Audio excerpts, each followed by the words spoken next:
When I was going out with Suzanne, my friend Teddy was in town, and we met for dinner, and I invited Suzanne to meet my friend, and we're talking, and at one point I went to the bathroom. I left them alone for a minute, and I came back, and we kept talking, and afterwards Suzanne was seeming kind of like weirdly distant, and I was like, "What's going on?" And she's like, "Oh, nothing." And then I was like, "Really?" Because it seems like something's going on, and she said, "No, no, no." And I was like, "Come on, what's going on? I can tell something's going on." And she said, "Well, okay. When you went to the bathroom, I said something to Teddy and he laughed. And it made me feel really good that he laughed at my joke. And I felt like you never laugh at my jokes. And I felt like kind of attracted to him because he laughed at my joke. And I started thinking maybe Teddy is like a better fit for me than you are. And I sort of started like having a crush on Teddy. And I was like, really? You have a crush on Teddy? Because he laughed at your joke?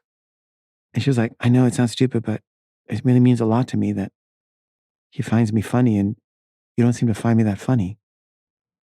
And I was like, I laugh at your jokes sometimes. And she was like, not very often. He was laughing at like all my jokes.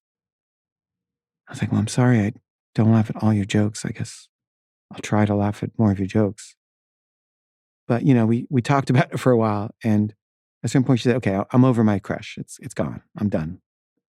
I was like, okay. So then a year later, we're getting married and I invited Teddy to our wedding. And, we have our wedding and then the wedding's over and we go to bed.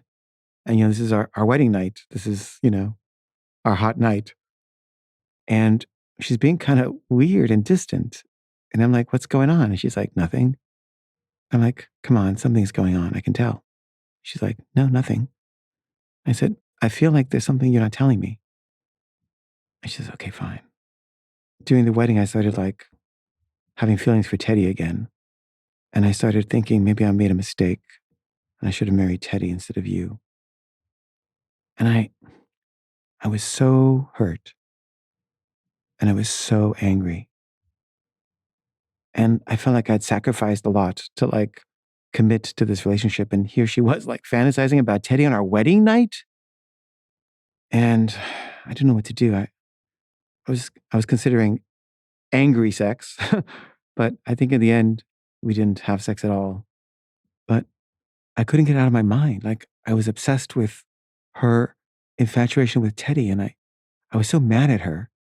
And, our relationship never recovered from this. Like we had a horrible honeymoon and then we had a horrible marriage for like another year. And then when we broke up, I was like, okay, now you can go do your Teddy thing. Good luck with that. And I was still friends with Teddy. So he would tell me like that they were hanging out and they were playing tennis and stuff, but he was never really that into her.